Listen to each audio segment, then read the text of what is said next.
La motivation profonde quand on fait un métier n'est pas dans la motivation de la récompense. Il me semble que Michelin, c'est comme une récompense. Donc si vous faites un métier, c'est pas en vue d'avoir quelque chose en tant que reconnaissance. La reconnaissance que vous pouvez avoir et que vous pouvez obtenir simplement, c'est celle de vos clients. Marketing et entrepreneuriat, un podcast proposé par Into the Minds, agence marketing à Paris et Bruxelles. Bonjour et bienvenue dans ce nouveau podcast d'Into the Minds. Aujourd'hui, j'ai le plaisir de recevoir Sangoun Dejimbe, le chef du restaurant doublement étoilé L'Air du Temps. Bonjour. Bonjour. Et merci tout d'abord de vous prêter au jeu de cette interview plutôt atypique, puisqu'aujourd'hui, nous n'allons pas parler de Sangoun Dejimbe, le cuisinier, mais bien de Sangoun Dejimbe, l'entrepreneur. Alors, le sujet n'est pas neuf, mais la question mérite d'être reposée dans le cadre de ce podcast. Est-il possible de rentabiliser un restaurant étoilé ? C'est une question assez complexe. Déjà, je pourrais demander c'est quoi la rentabilité. Donc, on existe depuis 22 ans. Ça veut dire que si on est toujours là, ça veut dire qu'on est relativement rentable. Rentable dans le sens où on arrive à faire vivre toutes les personnes qui travaillent chez nous, en même temps à satisfaire tous les clients aussi qui passent chez nous. Donc maintenant, l'entreprise, c'est une quarantaine de personnes qui sont tous salariés à temps plein, qui comprennent aussi que ce soit les jardiniers, les personnes qui s'occupent de l'hôtel, les cuisiniers, les personnes en salle. Donc, on ne cherche pas à avoir des rentabilités à tout prix, des grosses marges, etc. Le tout, c'est que on puisse suffisamment avoir de rentabilité que pour réinvestir dans la société et l'améliorer au quotidien. Alors, vous parlez justement des différentes activités. Vous avez parlé du jardin, vous parlez aussi de l'hôtel. Est-ce que la rentabilité, justement, dans un établissement gastronomique, ça passe forcément par la multiplication des activités, donc sortir en dehors du cadre strictement de la cuisine ? Clairement, tout dépend aussi de la situation. Vous avez un restaurant qui se trouve en pleine ville, vous avez des clients beaucoup plus facilement qu'en pleine campagne. Chez nous, ferme en carré, au milieu de nulle part, c'est clair que pour attirer les gens en pleine semaine, c'est compliqué.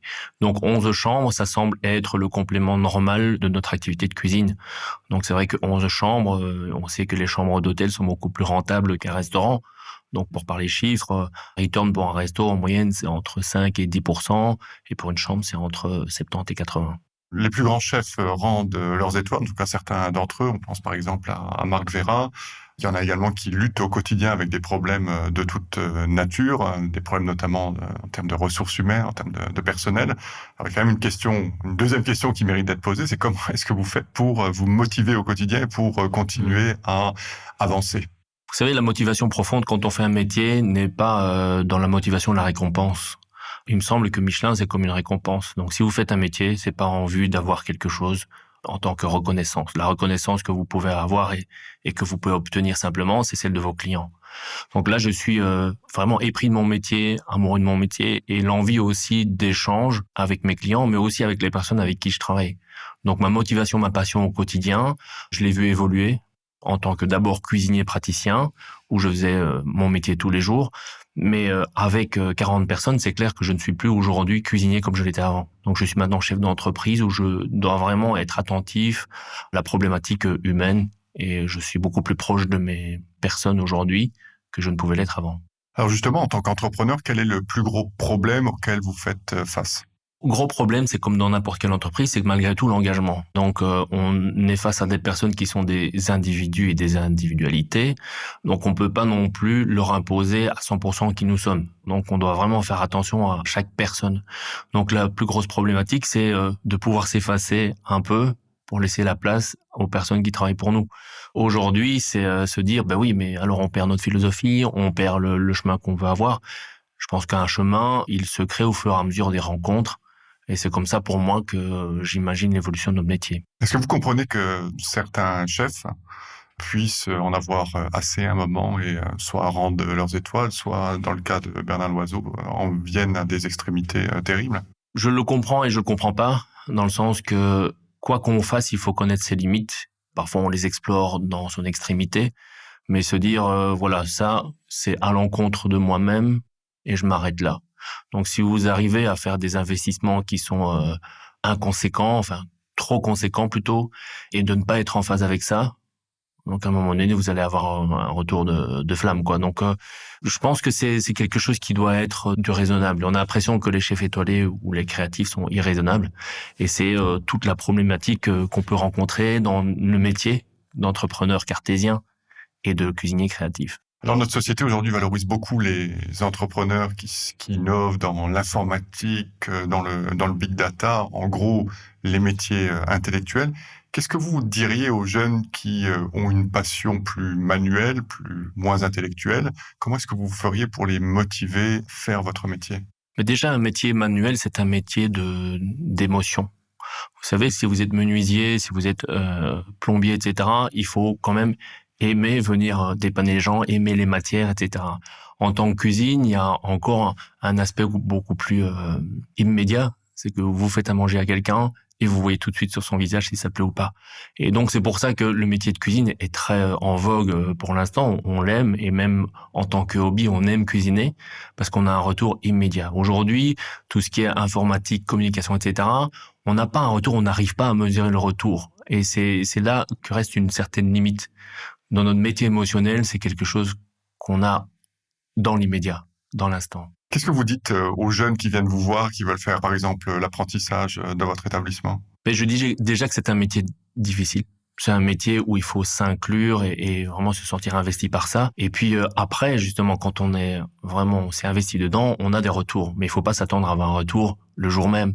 C'est ce côté un peu problématique du jeune qui veut du résultat immédiatement. Il faut pas s'attendre à l'avoir tout de suite. Donc il faut vraiment se sentir investi par ça et sentir qu'on le fait pour soi et aussi pour le bonheur qu'on peut donner aux gens. Est-ce que justement les jeunes générations sont plus difficiles à motiver en 2020 qu'elles ne l'étaient peut-être 10 ou 20 ans en arrière? Il y a de plus en plus d'entreprises qui parlent de la génération Z ou de la génération Y qui est difficile à motiver. Est-ce que vous avez, dans votre expérience, le même retour à faire? Je vais citer une phrase qui a été dite, et vous allez plus ou moins me dire quand elle a été dite. Les jeunes aiment le luxe, ils se moquent des vieux et n'ont rien à faire de la société. Je sais pas, dans les années 70, dans les années 80 ou... C'était 400 ans avant Jésus-Christ. Ah, 400 ans. Ouais. C'était Aristote. Donc c'est une phrase qui a été dite en tout temps. Donc si vous commencez à dire ça aujourd'hui, on dit oui, les jeunes sont comme ça. On disait ça il y a 20 ans, il y a 40 ans aussi. Et c'était jamais le temps pour investir, c'était jamais le moment pour entreprendre. Donc je pense qu'à un moment donné, il faut être juste en phase et écouter quand même un tout petit peu la société et se dire OK, je vais pas la suivre.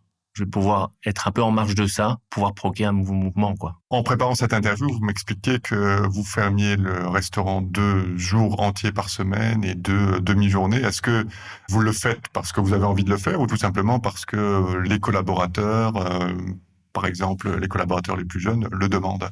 Je pense qu'il faut pas, comme nos clients, il faut pas attendre qu'ils demandent, il faut pouvoir anticiper une demande. Je me rends compte qu'on a de moins en moins de plus en plus de difficultés à trouver le personnel adéquat. Donc c'est à nous de se demander pourquoi. Nous sommes les entrepreneurs. Nous devrons entreprendre et créer quelque chose de nouveau. Et donc, je me dis, oui, ils ont besoin de vivre un peu plus avec leur famille, de voir leurs amis, etc. C'est plus comme avant où on était enchaîné à notre fourneau pendant 7 jours sur 7. Donc aujourd'hui, les besoins sont tout autres. Et donc, c'est à moi d'anticiper ça. Donc, je me suis dit, OK, ils aiment sortir un peu le soir, voir leurs amis. Donc, ils sont un peu plus fatigués le matin. Donc, pourquoi pas fermer 4 matinées? Comme ça, ils ont 4 soirées où ils peuvent passer avec leurs amis. Donc, plus de temps avec leurs amis et leur famille, plus d'investissement au travail. Maintenant, est-ce que ce sera la bonne solution ou pas? Je l'essaye, on verra, je vous dirai demain. Est-ce que c'est quelque chose que tous les établissements peuvent se permettre ou bien est-ce que c'est réservé uniquement à des établissements de votre catégorie, 2 macarons, 3 macarons, donc vraiment ceux qui ont l'intérêt ou en tout cas la puissance intrinsèque d'attirer des jeunes talents?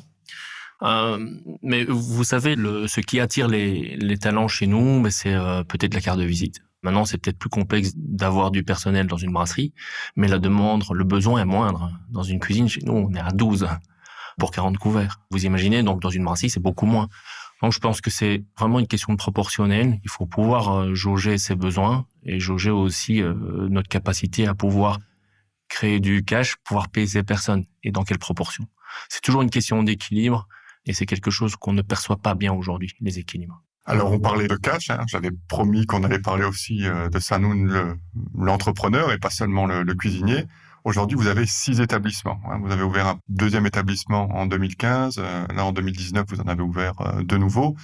Qu'est-ce qui alimente cette boulimie? Et puis, à un moment, est-ce que ça devient juste pas trop? Où allez-vous vous arrêter? La première fois qu'on m'a proposé d'ouvrir un 2e établissement, c'était 3 ans après avoir ouvert l'Air du Temps.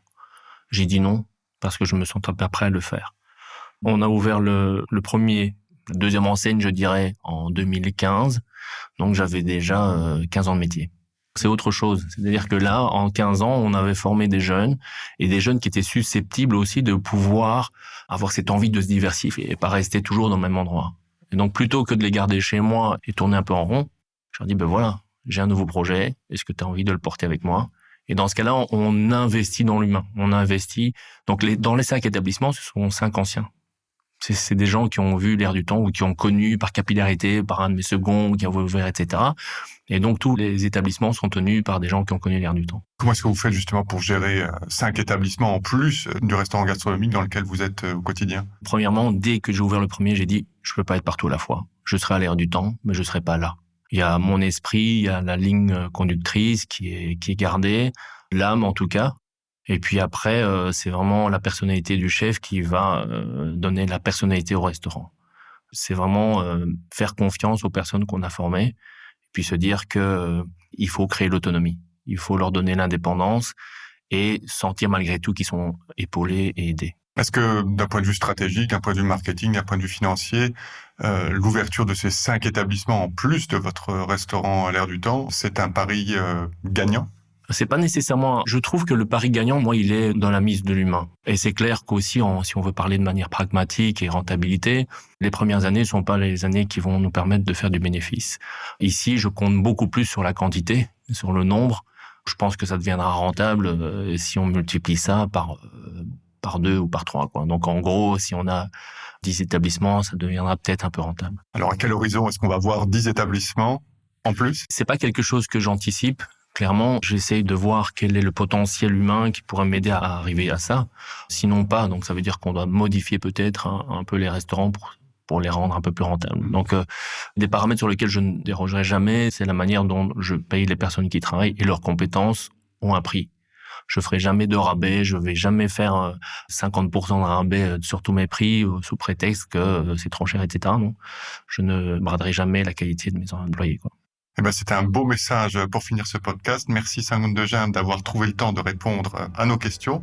Je rappelle que vous êtes le chef aux commandes du restaurant doublement étoilé L'Air du Temps et également le chef qui est derrière 5 autres établissements. C'est bien ça. Merci beaucoup.